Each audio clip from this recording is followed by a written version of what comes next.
하늘 번양을 그리워하는 나그네 회중입니다. 오늘 말씀의 주제는 이스라엘의 음란한 백성과 거듭난 신앙에 대해서 호세아서 두 번째 머릿말입니다. 본문 말씀은 호세아서 2장 1절에서 3절 말씀입니다. 너희 형제에게는 암비라 하고 너희 자매에게는 루하마라 하라. 너희 어미와 쟁론하라. 저는 내 아내가 아니요 나는 저의 남편이 아니라 저로 그 얼굴에서 음란을 제하게 하고 그 유방 사이에서 음란을 제하게 하라. 그렇지 아니하면 내가 저를 벗겨서 그 나던 날과 같게 할 것이요 저로 광야같이 되게 하며 마른 땅같이 되게 하여 목말라 죽게 할 것이며 라고 했습니다. 호세아 1장과 2장은 음란한 자와 거듭나는 자녀들이 출현을 하는데 호세아 1장은 음란한 아내 고멜이 낳은 이스라엘과 로루하마 그리고 로암이 세 형제들은 부정한 자녀들로 나오지만 남편 호세아로 통하여 호세아서 2장에서는 로암미에서 암미의 이름으로 거듭나는데 음녀의 백성에서 내 하늘 백성이라 하였고 로루하마에서 루하마로 국류를 얻지 못했던 자가 하나님께 국률이 여김을 받습니다. 성경에서 사울이 바울 사도로 아브람이 아브라함으로 야곱이 이스라엘 곧 승리자의 하늘 이름으로 거듭나는 믿음을 상징적으로 비유한 것입니다. 그러면 성경 전체의 서론인 창세기 문맥으로 보면 아담과 하와가 선악과를 먹고 에덴에서 쫓겨날 때 하나님께서 가죽옷 곧 육체를 입히시고 하늘 본향으로 돌아올 비밀의 말씀을 주셨습니다.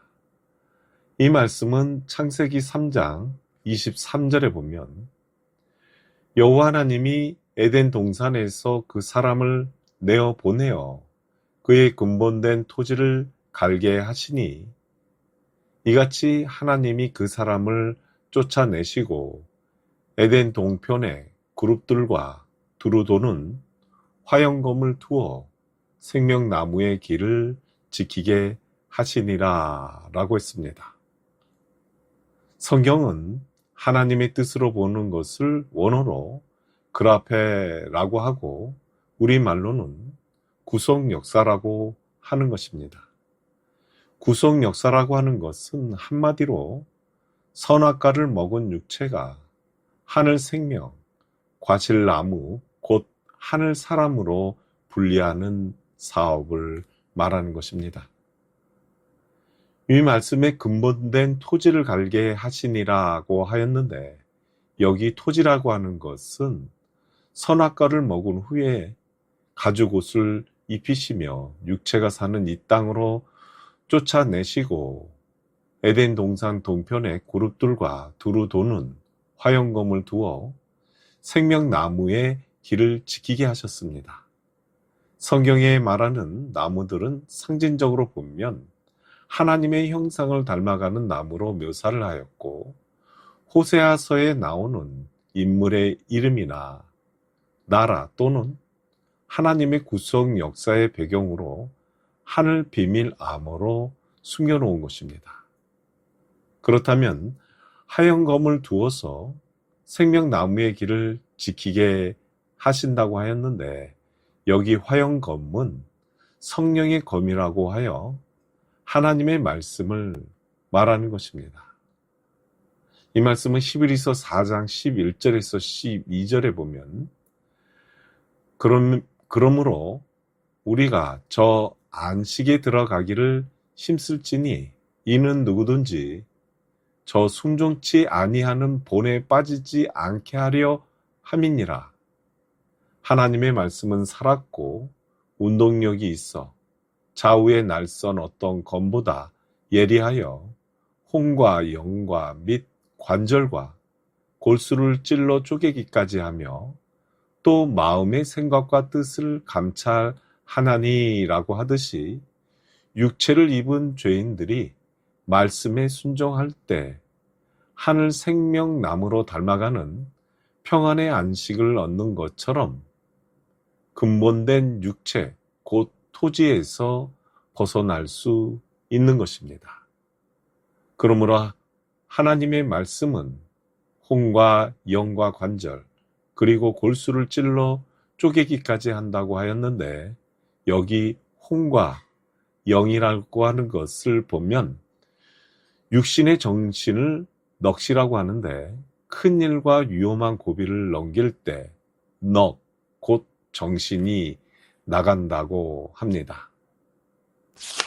하늘 말씀을 순종할 때 평정한 안식에 들어가는데 혼, 곧 넋이라는 육신의 소욕이 소멸되고 하늘 마음의 영이 중앙나무인 심령 안에 말씀의 검이 들어올 때 관절과 골수가 쪼개지는 것입니다.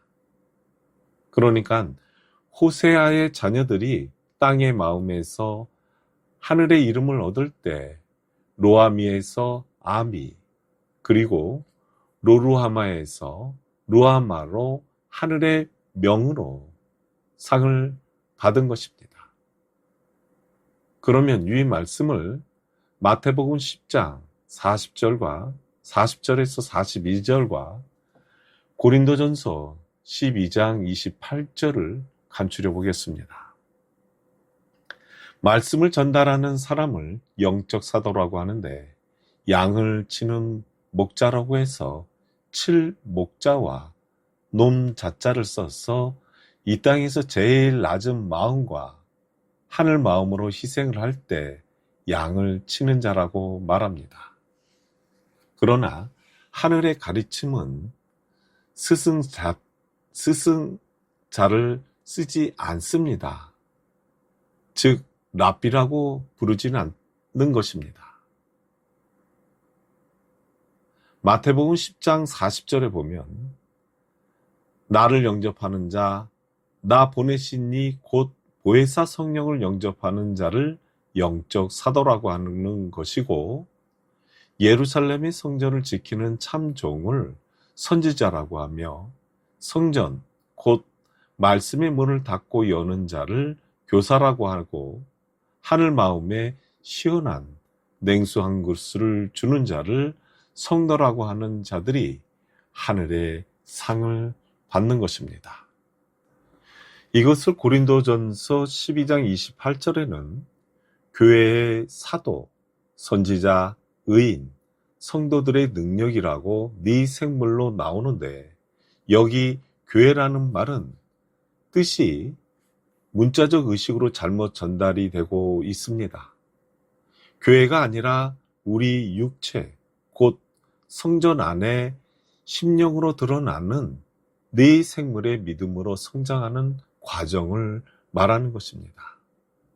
이런 네 생물로 통해 보이지 않는 하늘 생수로 생명나무의 문을 지키게 하시고 양의 문을 열고 닫아 주실 때 하나님의 보혜사 성령이 임하는 것입니다.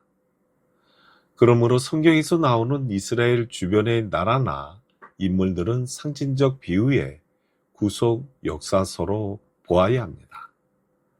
그러니까 말씀을 가르치는 교사에게 주는 상은 육안에 보이는 것과 보이지 않는 마음의 세계를 시만적 차원이라 하며, 선지자 차원에서는 보혜사 성령의 가르침을 영안적 차원이고, 영적 사도 차원을 계시한 차원, 즉 네 생물의 화영검을 두어 생명나무의 길을 지키게 하신 것입니다.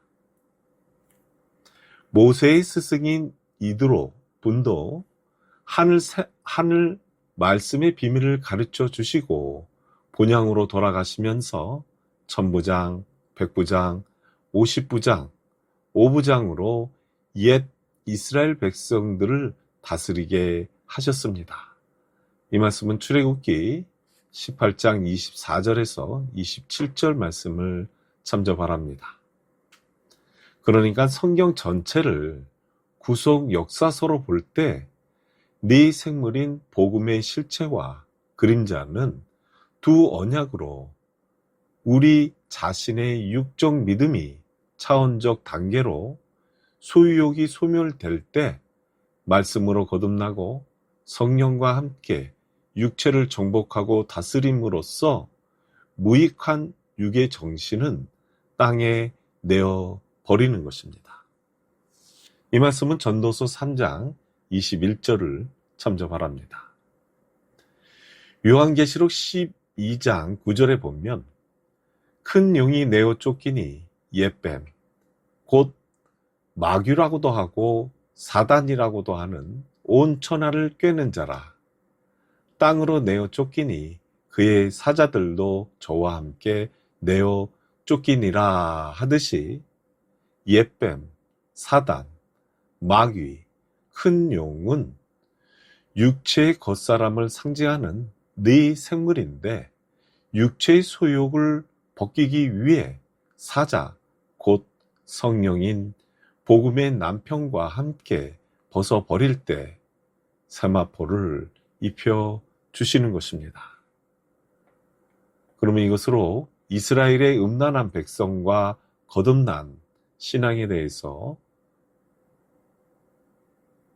호세아서 두 번째 머릿말을 마치겠습니다.